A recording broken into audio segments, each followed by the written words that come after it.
Salut à tous, nous avons vu précédemment que l'obésité pouvait être causée par différents facteurs sociaux ou environnementaux. Mais il est possible de se demander si l'obésité peut être expliquée par un ou plusieurs facteurs génétiques. C'est pourquoi dans cette vidéo nous allons nous intéresser à la génétique et l'hérédité de l'obésité. Tout d'abord, il faut savoir qu'il existe différents types d'obésité. L'obésité monogénique qui est due à la mutation d'un seul gène qui provoque une obésité sévère. Elle se retrouve chez les bébés avant l'âge d'1 an. Cependant, cette forme d'obésité est très rare.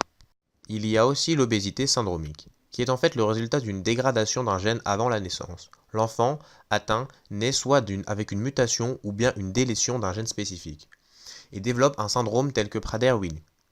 Cela entraîne plusieurs problèmes tels qu'une obésité génétique, un dysmorphisme et un retard mental.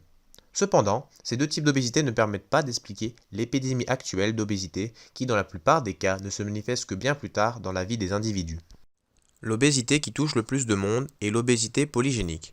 Le mot polygénique a pour origine poly, qui signifie plusieurs, et génique, qui se rapporte au gène. Donc, cette forme d'obésité viendrait principalement de différents gènes responsables de l'obésité.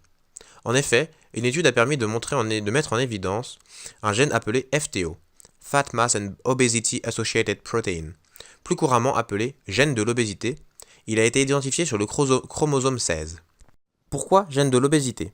Des chercheurs de l'université d'Oxford ont analysé l'ADN de plus de 40 000 Européens en comparant celui des personnes de corpulence normale avec ceux des personnes obèses. Il a été identifié une mutation au niveau de ce fameux gène FTO chez les individus obèses.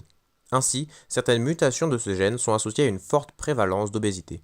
Le risque d'obésité s'élève à 30% pour une copie de cette mutation et peut aller jusqu'à 70% chez les personnes en possédant deux.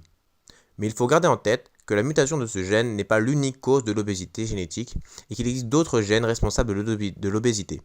C'est pour cela que l'on parle des obésités et non de l'obésité quand on se ramène au niveau génétique.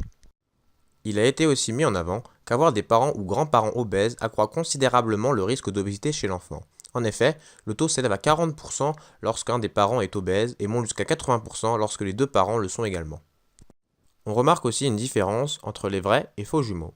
Alors que les vrais jumeaux partagent 100% de leurs gènes, si l'un est obèse, l'autre est très souvent obèse aussi. Ce qui n'est absolument pas le cas des faux jumeaux qui sont génétiquement différents, comme deux frères ou sœurs le sont. L'adoption est aussi une preuve qui permet de montrer que l'obésité peut être d'origine génétique. En effet, un enfant adopté par une famille obèse ayant des parents de poids normal a moins de risque de développer une obésité que la population générale. Au contraire, un enfant né de parents obèses et adopté dans une famille de poids normal a un plus grand risque d'être atteint d'obésité. Ainsi, la génétique joue un rôle important dans le développement et la transmission de l'obésité.